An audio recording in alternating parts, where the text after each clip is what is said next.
Hello and welcome to Frontrunner Motorsport. The Formula E series is absolutely insane.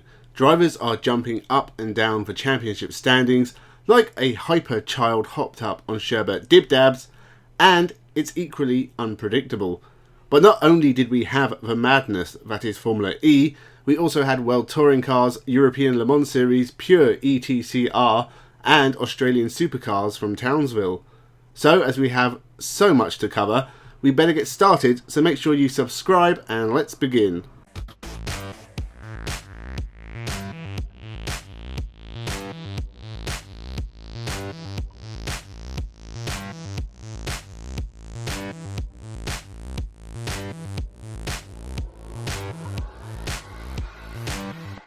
Welcome to Frontrunner Motorsport.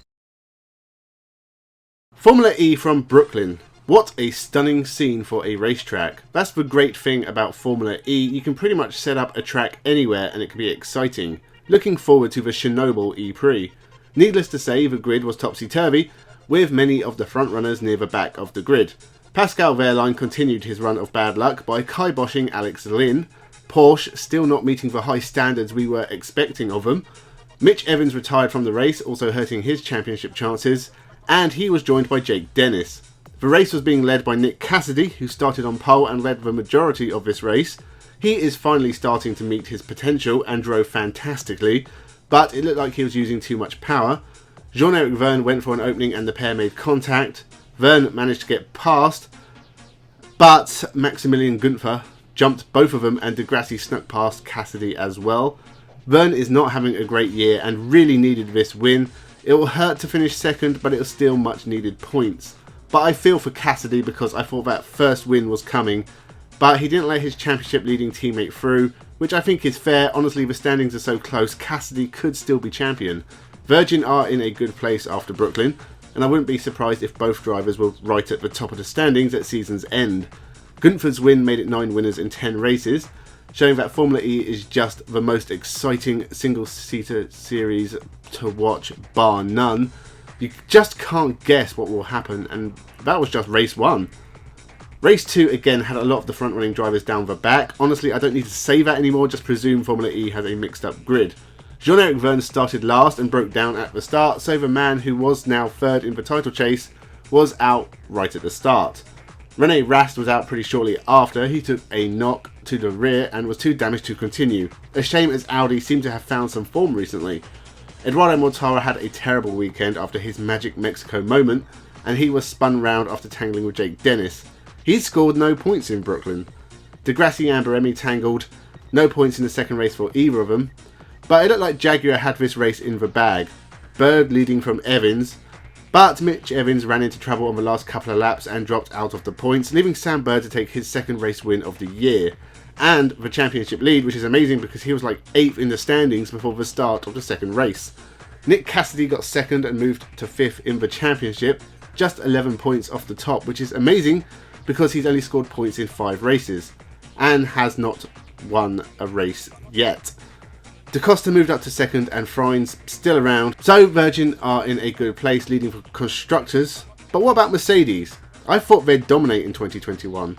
Well, neither Van Dorn or De Vries scored points in America, meaning they each have only had 1 points finished in the last 6 races. Virgin, Techeetah and Jaguar are all pretty close at the top, but Mercedes are dropping back, and they don't seem to have any pace in their car whatsoever.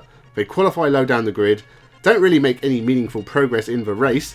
They've had their crashes too, but where is the pace that took Nick De Vries to 2 wins earlier this season? He is one of 2 drivers to have won 2 races. Well, De Vries is 10th and Van Dorn 13th, so Mercedes have some catching up to do. Formula E is fantastic and there's just 2 rounds left. Make sure you are watching, but who will be champion? Honestly, anyone. If someone can put 4 good races together, they'll win the championship. Shame no one has done that up to this point.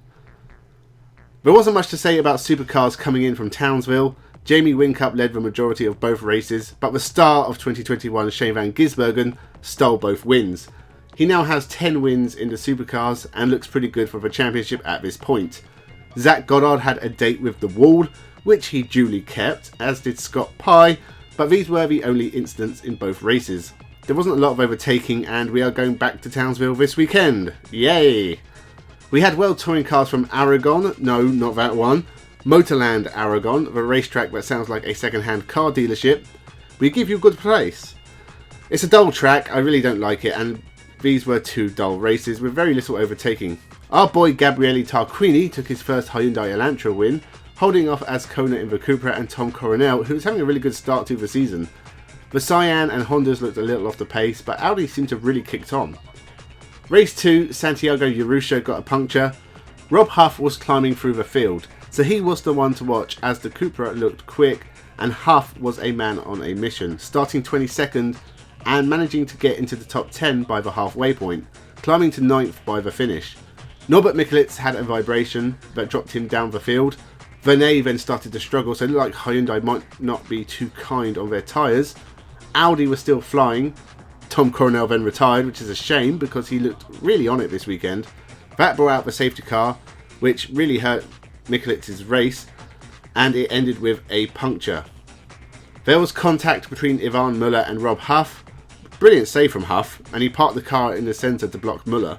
A good battle, but it was Frederik Vervisch who won for Audi with Bjork behind, and another Audi in 3rd with Gilles Magnus, and Baton in another Audi in 5th. The championship is being led by 3 Frenchmen, Vernet from Muller and Erdős. Our boy Tarquini has climbed up to 5th after a good weekend. In other electric motorsport news, Pure ETCR also came to us from Aragon, and I hate to say it, but this series makes no sense, and for me personally it doesn't work. Some of the racing is good, but I still think it would be better for round 1 to have a single car going round setting a time, round 2 to have the 2 car duels, round 3 to have 3 cars, and then 2 finals of 6. But right now, not enough of the racing is exciting. The duels were fun, especially when Jean-Carl Vernet broke down and Luca Filippi went round on his own. Ascona and Farfus led early in the super final, but contact took Ascona out. Coletti and Genet also came together.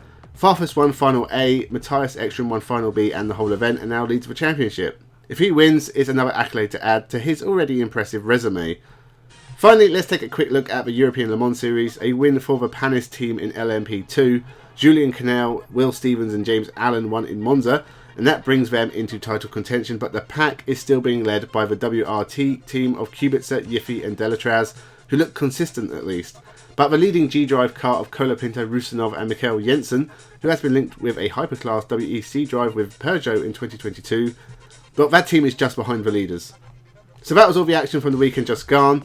This was a bit later than I wanted, but unfortunately I have been very unwell. A nasty chest infection makes videos difficult to make. But I will be back with more videos later in the week, and hopefully a live stream on Saturday if my cough is gone.